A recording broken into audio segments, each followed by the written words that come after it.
Hello everyone. Today we will discuss about the topic personality.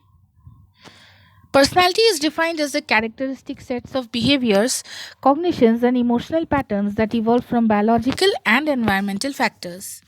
Most commonly used definition by Gordon Allport is the dynamic organization within the individual of those psychophysical systems that determine his characteristic behavior and thought. Some of the characteristics of personality are: personality is something which is unique in each individual. Personality refers particularly to persistent qualities of an individual. Personality refers or represents a dynamic orientation of organism to environment.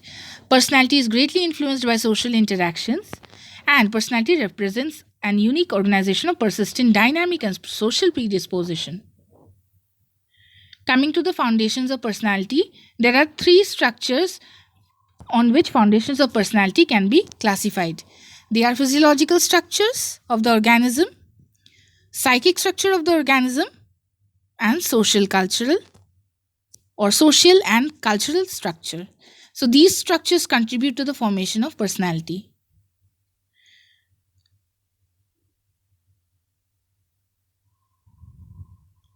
Next, coming to the classification of personality. So classification of personality can be done in two types, or it can be divided into two classification: type and trait theory. So type theory actually is a personality on the basis of physique and temperament. When we say temperament, it means emotional aspect of personality, like changes in mood, tensions, excitement, etc. When we say traits, these are the measurable aspects of personality. For example, friendliness, social, honesty, etc., or the qualities that are possessed by a person. So Alport gave some traits theory. So according to Alport's trait theory, so there are three levels of traits: cardinal traits, which is an individual's behavior, such as like which we can say that they stand at the top of the hierarchy and are collectively known as individuals master control.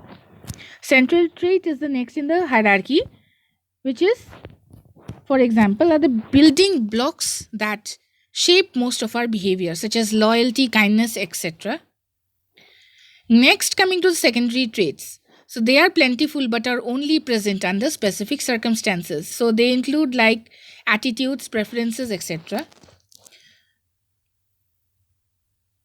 Coming to the self concept, when we say self concept, it is an organized, fluid, conceptual pattern of concepts and values related to the self.